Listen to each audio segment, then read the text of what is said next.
It's Shadowhunters time again! So episode 4 is upon us. I say this every single week, but there was so much going on in this episode. We got to see a nice amount of characters doing different things, and it was exciting. I was right about Jordan appearing in this week's episode as well. He showed up in very dramatic style. But the first thing about this episode that I want to talk about is Heidi. Obviously we saw in last week's episode that she escaped from Raphael's experimentation basement. So she was roaming around in this episode, found a very innocent blood donations guy and decided to donate his blood to herself. So after she attacked him, Clary and Izzy end up investigating to see what's going on. They know that it's a vampire. They keep repeatedly trying to track this guy down. Eventually, they do find him. He has been turned into a vampire. The building where they find him, there's a lot going on the roof. Also in this episode, we see Heidi go to where Simon used to live, and you see her creepily going through his things. She is definitely acting like Maureen did in the books. Even though she's a different character, she is the same sort of character, I think anyway. She acts exactly how I imagined Maureen to be like when I was reading the books. She is super creepy. Her little laugh that she does, that giggle, that is an evil giggle, I am telling you now. While she's looking around Simon's place, Raphael shows up, knowing that she would probably be there. As much as he tries to get her under control, she uses the sedative that he's been using on her on him. So he ends up unconscious. She takes him to the roof of this building where Clary and Izzy find the newly formed vampire guy, and shit goes down on this roof. Heidi strips Raphael down to his underwear, chains him up on this roof, and waits for the sun to come up. This scene between them on that roof was so fantastic. Yes, she is very evil, but I understand her point in doing this. Raphael bringing her back to life as a vampire just to do experiments on her is such a disgusting thing of him to do. And I did actually feel sorry for her when she said that she felt like she was so lucky when she'd realised that Raphael had saved her.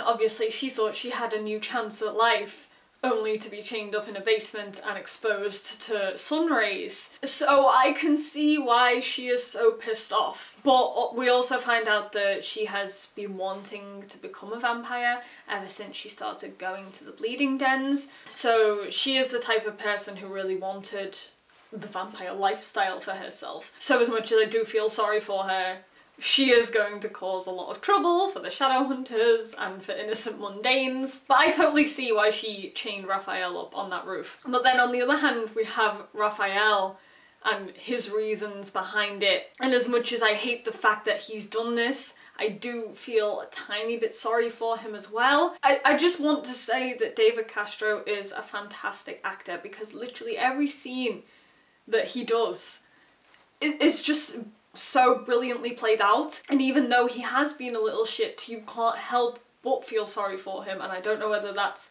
David's acting or the script, I don't know. But when he started tearing up when the sun was rising, yeah, my heart broke a little bit, even though technically he deserves to be in that position. So that scene where the sun actually does start to hit his foot and you can see his leg starting to burn, that was horrific! And I was stressed. I was so stressed. And then we had Clary and Izzy racing to get to him in time.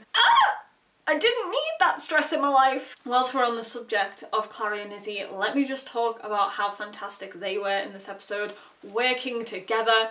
It has been a while since we've gotten to see the two of them go out on a mission, have a good old chat. So I love that we got the two of them working together in this episode. That fight scene between them at the end when they took down that new vampire guy owned my entire ass. Izzy and her whip, Clary and her daggers, yes please.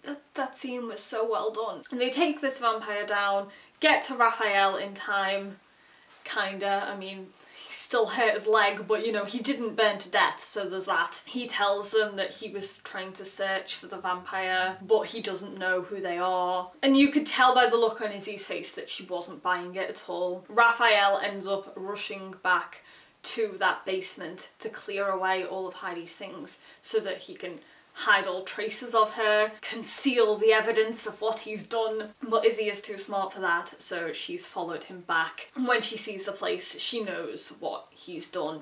And even though he tries to explain his reasons behind it, which, you know, you can partly understand, he is that desperate to walk in the sun, he's still done this on an innocent person, experimented on someone else. He's made decisions for their life when they weren't his decisions to make. So, of course, it's not something that Izzy can forgive, and it's not something that should be forgiven because it's wrong. And what's heartbreaking about this scene is earlier on in the episode, we see her talking to Clary about Raphael. She was saying how much Raphael made her feel like they could be more. They could have an actual in-depth relationship that's about more than just sex. So to see her at the end of this episode realise that he's not the person she thought he was, that was really heartbreaking to see. Elsewhere in this episode, let's talk about poor old Jace. Jace is just having a really hard time. In this episode, we get to see more of Lilith controlling him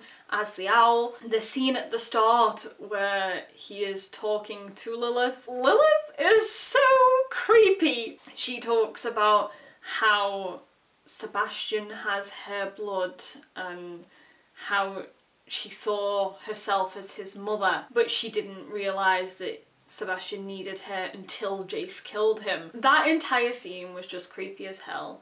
Lilith is so fantastic in this show, and I just enjoy getting to see more of her, even though I know she's going to cause so much trouble. She already is. But seeing more of her interactions with Jace whilst he's under her control was definitely creepy. He is supposed to finish off his mission with Morgan from last week's episode, or when he goes back to the Institute.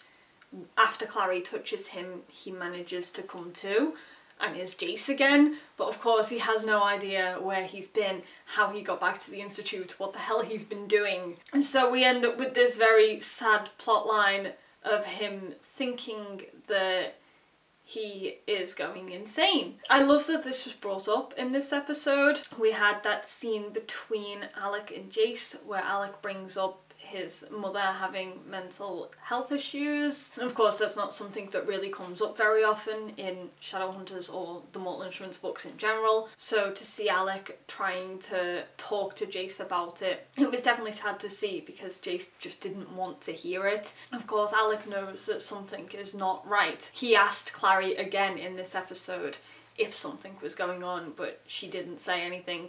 Obviously she wants to because she's worried about Jace, but she is also loyal to Jace. So Alec does try his best in this episode to get Jace to open up, but it doesn't happen. After that chat with Alec though, Jace ends up going to Luke. This was my favourite scene in this episode because it's not often that we get heart-to-heart talks between Jace and Luke, so I just really enjoyed getting to see that, especially because it was Jace being more vulnerable, asking Luke about his mother and asking specific things that relate to what he's going through, talking about the psychosis and seeing people who aren't there. I felt so sorry for him in this scene and I absolutely adored Luke talking to him about it. So overall that scene was just brilliant. Jace ends up getting cornered by Lilith again. She then realises that Clary has the power to get Jace out of her control. So Lilith knows that Clary is in the way now. She sends Jace off to go and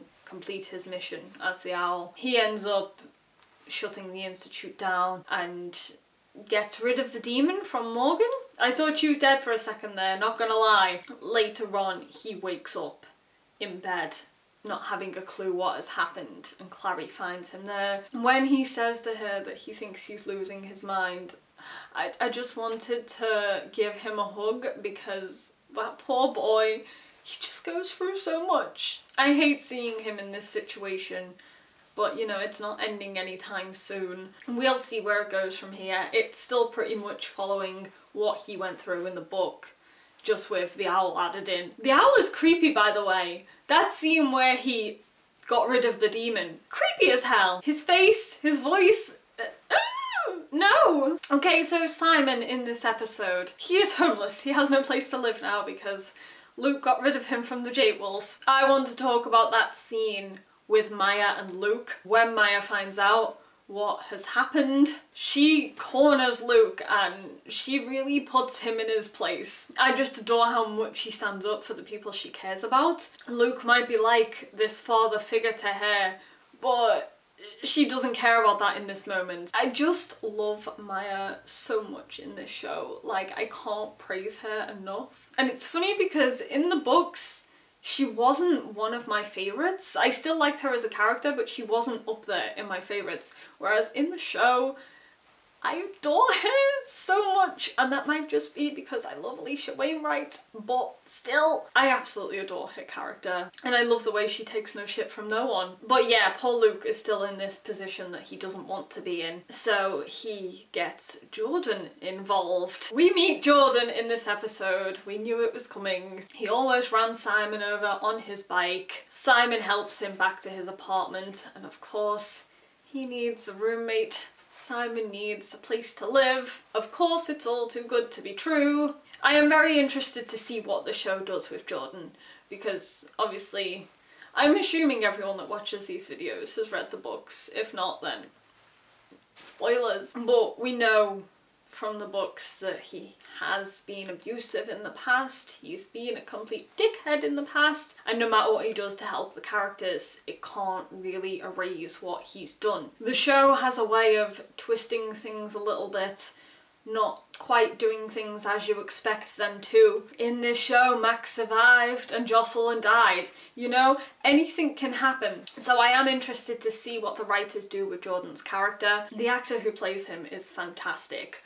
Really devastated that he has such a beautiful Australian accent. I have such a weakness for the Australian accent. I love it so much. And you know, I really don't want to like Jordan because I know what he's done, and he's a trashy person. But Chai is so cute and he talks so beautifully, and I'm so conflicted. Why is the cast just so perfect? Like, do you know how much I miss Valentine just because I love Alan so much? Like, I hate Valentine, but I would love him back in the show so that we could have Alan back in the show. So yeah, everything seems all great and nice between Jordan, who's going by Kyle, and Simon at the moment. Simon has no idea that Jordan knows who he is, but I'm sure it won't be long before he finds out. What I hated was Maya persuading Simon to take the room in Jordan's apartment, because of course she doesn't know who Simon's going to be moving in with. And when she was talking about it, I was just thinking, oh my god, you are going to regret this so much. Part of me is definitely dreading seeing Maya come face to face with her ex. I want to quickly talk about Malik. We only get some brief Malik scenes in this episode, but they were fantastic. I love how much they're in love at the moment. It's great. It's definitely too nice to last. I know we're being prepared for drama. We had Magnus being a wonderfully supportive boyfriend, offering to help Alec, despite Alec not wanting Magnus's help because he does so much for him anyway. Yeah, I just love them. We do not deserve all of this pure Malik content that we're getting lately. But then again, we probably do deserve it because we're in for pain. The last thing that I want to talk about is that ending. Lilith showing up at Magnus's apartment. Yikes! No. Definitely do not want that. Yeah, not at all. I'm keen to see where it's going to go, but I don't want it. I am worried. I'm stressed. The preview for next week, it looks quite heavy on the Malik front again, which is great, but I definitely sense that we're getting drama this time around. So that's about all I can think of to talk about in this episode. As always, probably left so much out. If there is anything that you want to talk about, feel free to leave it down in the comments. Please tell me all of your thoughts on this week's episode. What do you think is going to happen in episode 5? Tell me all the Shadowhunter things. Thank you guys so much for watching. I will see you next time. Bye!